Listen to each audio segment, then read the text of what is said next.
Chapter 6: The Case for a Better Way to Treat Scoliosis. For decades, scoliosis treatment has remained largely locked in outdated models centered around observation, bracing, and spinal fusion surgery.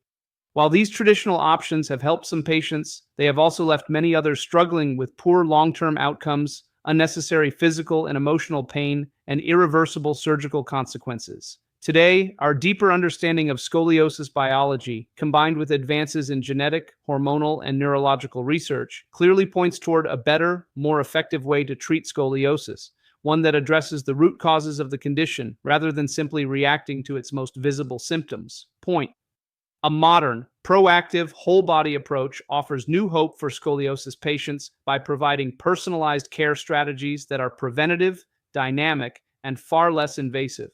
Point: the failures of traditional scoliosis treatment.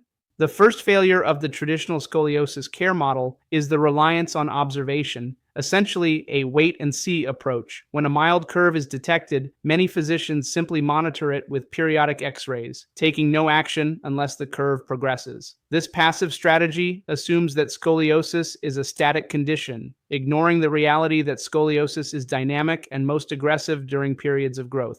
By the time progression is obvious enough to act upon, the curve has often reached a severity where bracing or even surgery is required. This model wastes precious time when the spine is most responsive to non-invasive corrective interventions that could have slowed or halted curve progression if implemented early. The second failure is the widespread use of rigid spinal bracing as a default non-surgical intervention. Bracing is not designed to correct scoliosis, it is intended merely to prevent further worsening. It attempts to manipulate bone growth through external force based on the Hütter-Volkmann principle, but does so without addressing the underlying neuromuscular or systemic dysfunctions that contribute to curve development. Bracing can weaken core muscles, restrict breathing, and severely affect the emotional well-being of adolescents. Studies show that bracing compliance is often poor, and even with diligent use, many patients still experience curve progression or require eventual surgical intervention. Finally, scoliosis fusion surgery, considered the gold standard for severe curves, represents a highly invasive and irreversible procedure. While it may stabilize the curve short-term, fusion surgery permanently alters spinal mechanics, restricts mobility, and places increased stress on unfused segments, leading to adjacent segment degeneration, chronic pain, reduced athletic ability, complications from surgical hardware, and even systemic issues like metallosis from corroding implants are well-documented long-term risks. Patients often face the prospect of revision surgeries later in life, trading one set of problems for another. Clearly, a new and better approach is needed, one that treats scoliosis as the complex, multi-system condition it truly is.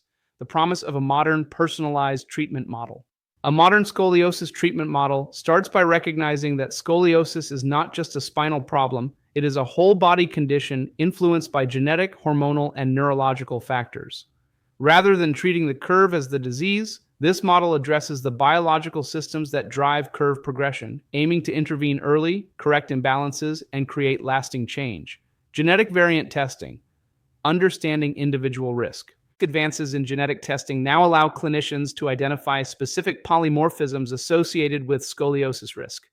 Genes involved in collagen integrity, bone growth, hormonal regulation, and neuromuscular function, such as FBN1, VDR, COMT, and ESR1, can predispose individuals to develop scoliosis or suffer more severe curve progression. Knowing a patient's genetic profile allows for highly personalized monitoring and proactive intervention, shifting care from reactive to preventive. Rather than waiting for a curve to worsen, patients with high-risk genetic variants can receive early support designed to strengthen their spine and slow progression before it becomes problematic.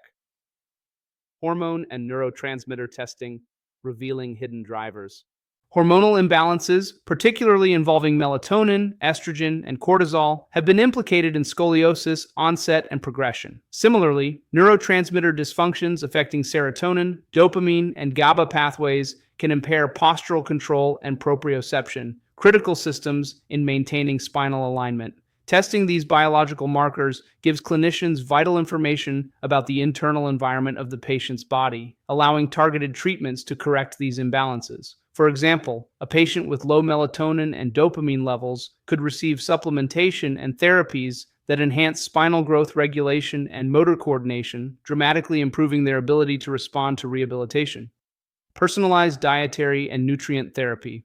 One of the most powerful tools available today is the use of targeted dietary and nutritional therapies based on individual testing results. Genetic polymorphisms can alter how a patient metabolizes nutrients critical for bone and muscle health. Personalized supplementation plans, such as high-dose vitamin D3 for those with VDR variants, collagen support for connective tissue gene issues, or neurotransmitter precursors like 5-HTP or L-tyrosine, can strengthen the biological foundation necessary for spinal stability. Instead of one-size-fits-all nutrition advice, scoliosis patients now have access to customized strategic interventions designed to optimize their body's ability to resist curve progression.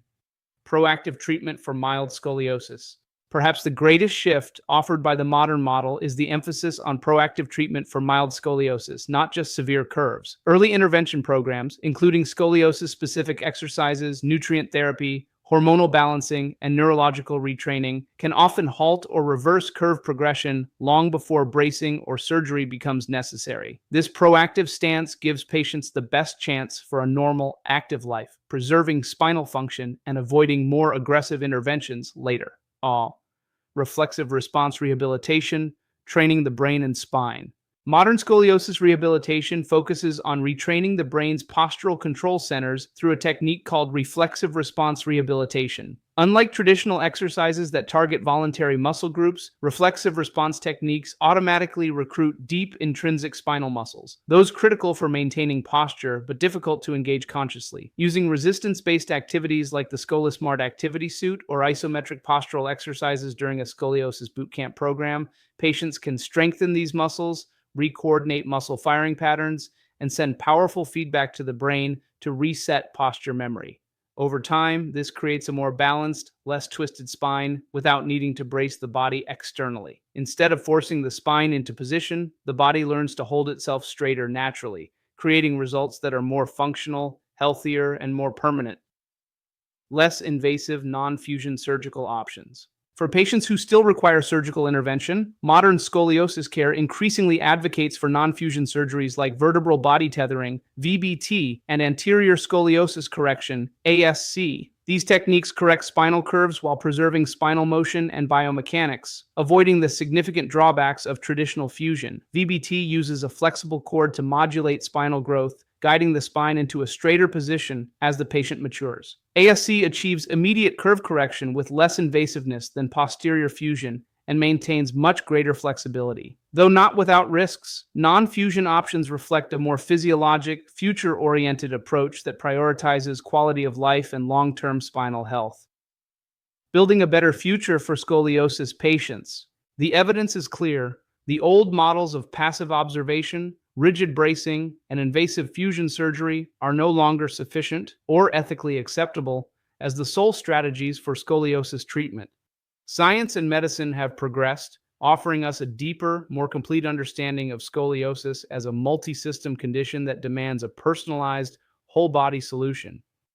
By adopting genetic, hormone, and neurotransmitter testing, by using personalized nutrient and dietary therapy, by intervening early with proactive brain-driven rehabilitation strategies, and by reserving less invasive surgeries for only truly necessary cases, we can offer scoliosis patients a much brighter future. A future where fewer adolescents face the trauma of major surgery. A future where scoliosis curves are caught early, corrected naturally, and prevented from ever reaching debilitating stages. A future where patients are empowered with knowledge, targeted interventions, and hope, not left to anxiously wait and see while their condition worsens. The case for a better way to treat scoliosis is no longer a matter of theory. It is a necessity. The tools are in our hands.